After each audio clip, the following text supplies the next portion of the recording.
ইনকিলাব মঞ্চের মুখপাত্র এবং ঢাকা ৮ আসনের সম্ভাব্য সংসদ সদস্য পদপ্রার্থী শরীফ ওসমান হাদির উপরে গুলিবর্ষণ করার প্রতিবাদে এই মুহূর্তে দেখছি জাতীয় ছাত্র শক্তির শাহবাগ ব্লকের। আমরা নানাভাবে বিচার চেয়েছি, আমরা আসামিদেরকে গ্রেফতার করতে বলেছি, কিন্তু আমরা দেখেছি এই অন্তর্বর্তীকালীন সরকারের যে স্বরাষ্ট্র উপদেষ্টা আছেন তিনি তার ব্যর্থতার সর্বোচ্চ সীমা পেরিয়ে গিয়েছেন এবং আমরা ছাত্ররা সর্বশেষ বাধ্য হয়েছে আজকের এই কর্মসূচি দেওয়ার জন্য। আমরা কিন্তু চাই না ২৪ পরবর্তী সময়ে আমাদের আন্দোলন সংগ্রামের কারণে জনদুর্ভোগ হোক, কিন্তু আমরা শেষ পর্যন্ত বাধ্য হয়েছি। আমরা ঢাকাবাসী সহ সারা দেশের বিপ্লবী ছাত্র জনতাকে আহ্বান করছি, আপনারা রাস্তায় নেমে আসুন, হাদি ভাইয়ের পক্ষে কথা বলুন, সারা দেশে ব্লকেট কর্মসূচি পালন করুন।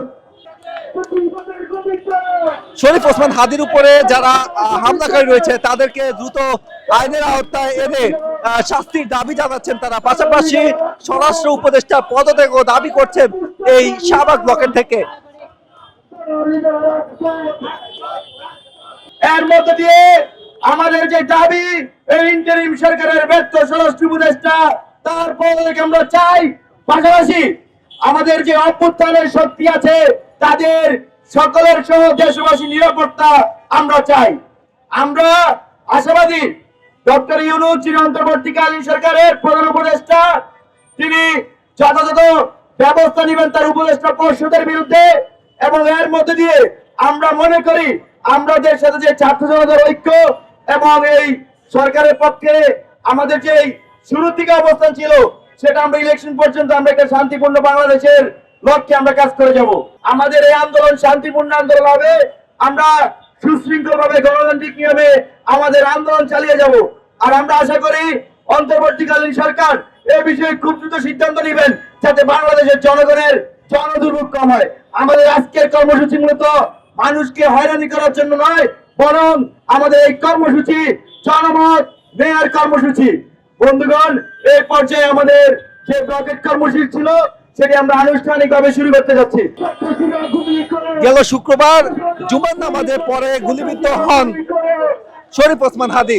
এরপর তাকে ঢাকা মেডিকেলের জরুরি বিভাগে নিয়ে যাওয়া হলে সেখান থেকে তাকে চিকিৎসা দিয়ে এভার কেয়ার হাসপাতালে নিয়ে যাওয়া হয়।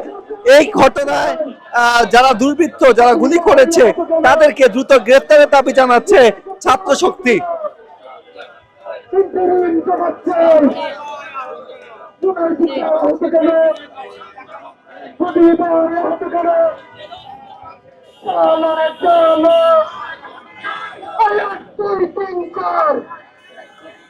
জাহাঙ্গীর কবিতার ১ ২ ৩ ৪ জাহাঙ্গীর কবিতার ভারতের দালালেরা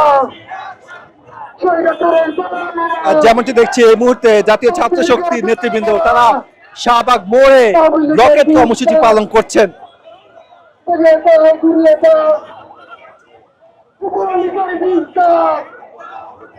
ছাত্রলীগের বিস্তার থাকবে